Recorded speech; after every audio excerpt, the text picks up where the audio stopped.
Living in Japan, I've developed a deep appreciation for the rich and bizarre world of yokai found in the folklore here. Yokai come in all shapes and sizes, from living umbrellas to mold-licking bathroom imps to river creatures obsessed with cucumbers like cats with catnip.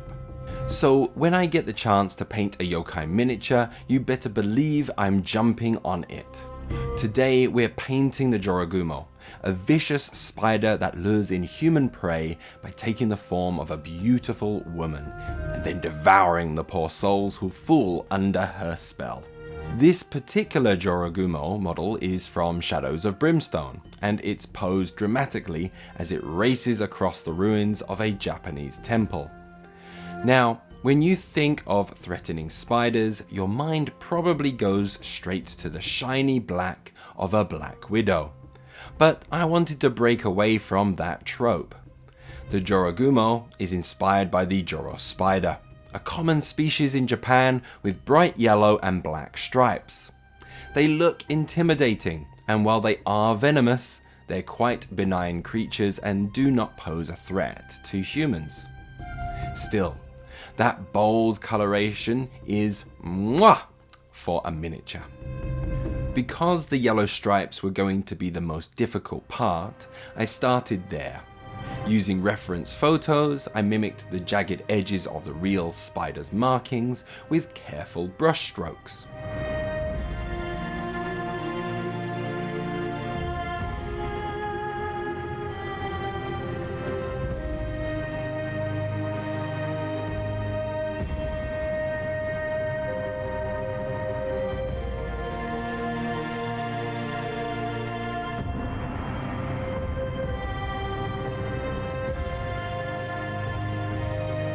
Then I added the black around the yellow. I had to be careful. If the black overlapped too much, reapplying yellow would be tough, since it doesn't cover black well.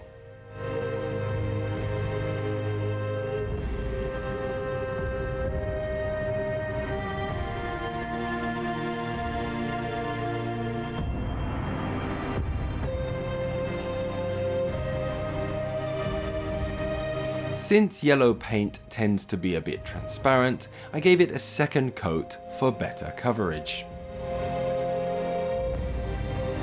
The black areas looked flat, so to give them a shiny, chitinous effect, I dry brushed turquoise over the surface.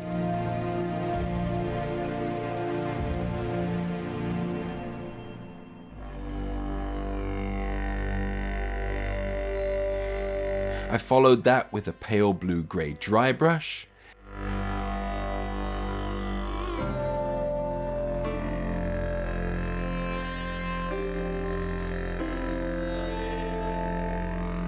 To tone it all down and blend the colours, I applied Vallejo Express colour Black Lotus liberally over the black.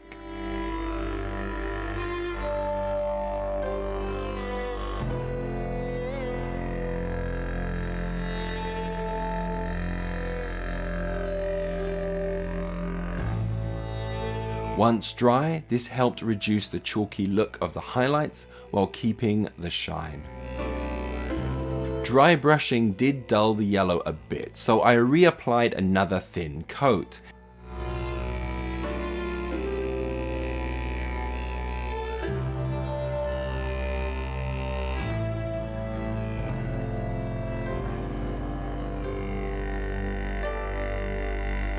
To add depth and interest, I layered on some transparent raw sienna ink to create variation and shadows.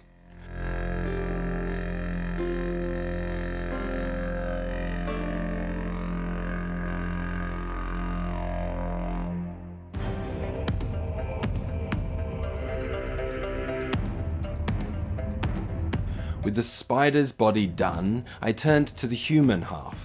For the skin, I wanted a sickly tone, so I used Vallejo's Nocturna Malefic skin range, starting with a purple base and highlighting up to a muted grey.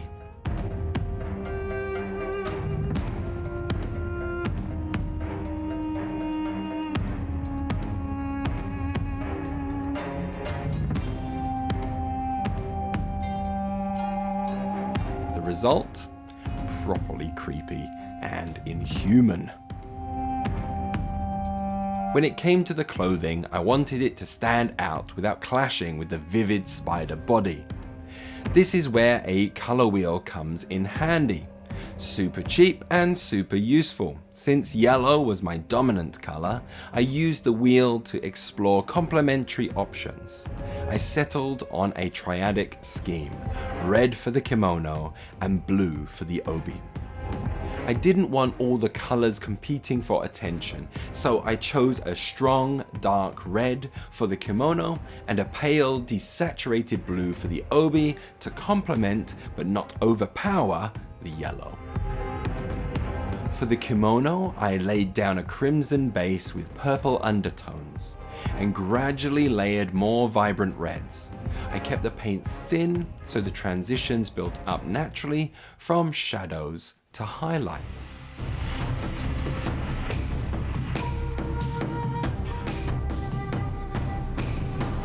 The obi started with a dark, muted blue. I added white in layers to build up subtle highlights, finishing with a pale blue-grey for contrast.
The upper body finished, it was time for the base. I imagined the Jorogumo living deep in a misty forest among the ruins of a forgotten temple. I wanted the base to be detailed but subdued, so it wouldn't distract from the figure. I started with the ground. Before painting the grass green, I laid down a deep brown for the earth underneath.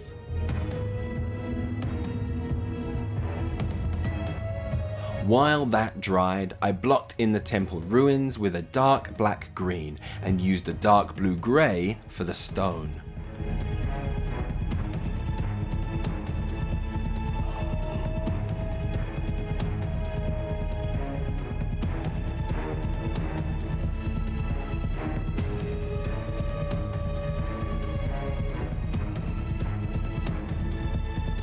Once dry, I dried brushed a light blue-grey over the stone with a makeup brush for texture and definition.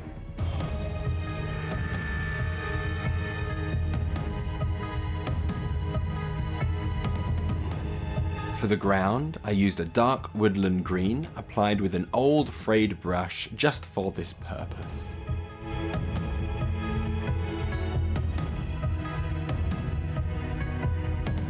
The temple wood got a mix of burnt umber and black green for highlights,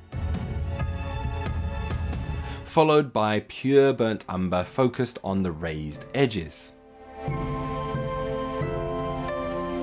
Then I dry brushed 2 more layers, first a mix of bone white and burnt umber, and finally bone white alone, each time using less paint to create soft transitions. The small paper windows in the temple arch were painted bone white and shaded with a sepia wash for depth.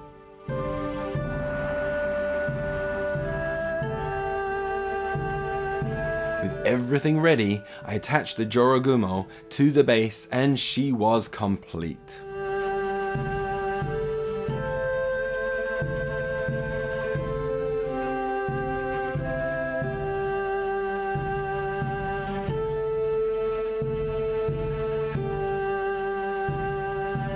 Painting this model was such a joy.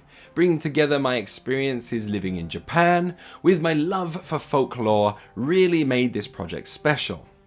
Next up, I think it's time to dust off my Asami crew for Malifaux and dive into another set of incredible yokai minis.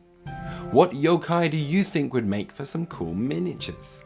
Maybe a Haradashi drinking a can of Kirin Ichiban while a shocked Kirin watches in disgust.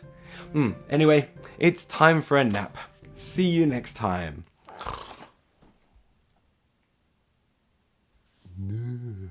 And remember to like and subscribe.